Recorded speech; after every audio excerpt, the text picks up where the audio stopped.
دلیل دی جاتی ہے کہ ہر نفس جو کرتا ہے وہ پہلے سے طے شدہ ہے، پھر ہم اچھے اور برے عمل و فعل کیسے کریں یا کرتے ہیں؟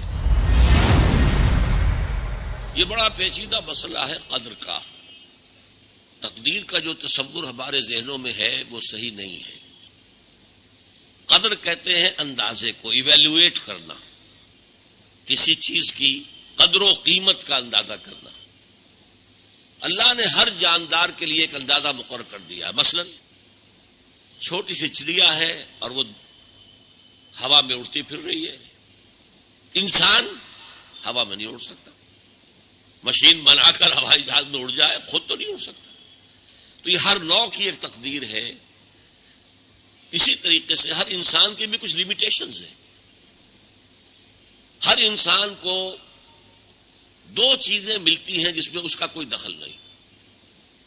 اسے والدین کی طرف سے جینز مل رہے ہیں، اس کے اثرات اس کی شخصیت پر ہوں گے. پھر جس ماحول میں اسے پیدا کیا گیا ہے اس ماحول کے اثرات ہوں گے. ان دونوں سے مل کر شاکلہ بنتا ہے. قرآن مجید نے شاکلہ کہا ہے. شاکلہ کہتے ہیں پیٹرن کو. آپ نے لوہے سے کوئی چیز ڈھالنی ہے تو پہلے لکڑی کا پاٹن بناتے ہیں. ہمارے مصری لوگ پاٹن کہتے ہیں اس کو. اسے آپ پیٹرن سمجھیے تاکہ اس میں آپ نے لوہا پگھلا کر ڈالا تو اسی کے مطابق ڈھل گیا. تو ہر انسان کا ایک پیٹرن ہے جو اس کے جینز سے اور اس کے انوائرمنٹ سے بنا ہے، اور ہر انسان کا محاسبہ اسی اعتبار سے ہوگا. اگر کسی کے شاکلہ میں 100% نیکی کا اللہ تعالی نے صلاحیت رکھی تھی اور اس نے 40% کی ہے، وہ مارا گیا. جس کے اندر رکھی 50% دی، اس نے 40% کر لیا، کامیاب ہو جائے گا. لا یکلف اللہ نفسا الا وسعها. Every individual will be judged according to what was given to him by Allah subhanahu wa ta'ala. لیکن تقدیر کا مطلب یہ نہیں ہے that we are bound to do something. No. There is no predestination. It's only pre-knowledge.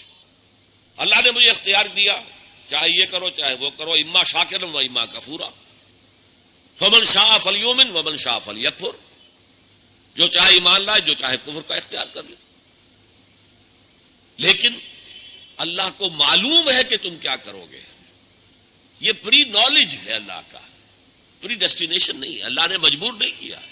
ہاں وہ limitation جو آپ کی شخصیت کے اندر ہے وہ اپنی جگہ ہے، لیکن نیکی اور بدی، خیر اور شر، حق و باطل کا چوائس آپ کو دیا ہے.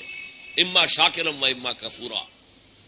اور فمن شاء فلیؤمن ومن شاء فلیکفر. This free will is with you and you will be adjudged on the basis of this free will.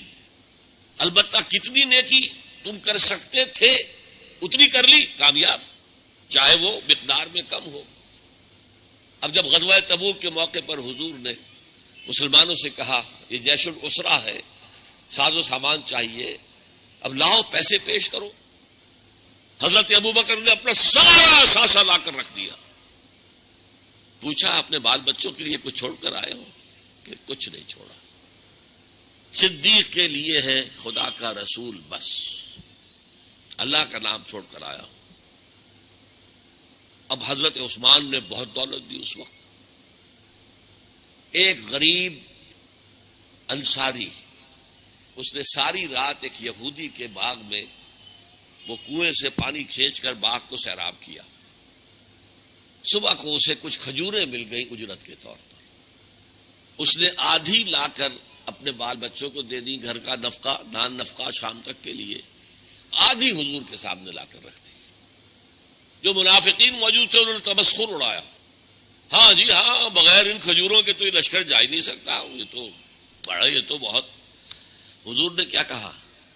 ان کھجوروں کو اس پورے ڈھیر کے اوپر پھیلا دو، اللہ کی نگاہ میں یہ اس پورے ڈھیر سے زیادہ بھاری ہے.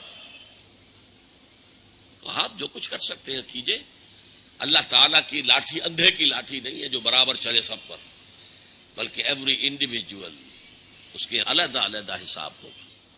اللہ کا کمپیوٹر بہت بڑا ہے، بہت بڑا ہے، بہت بڑا ہے.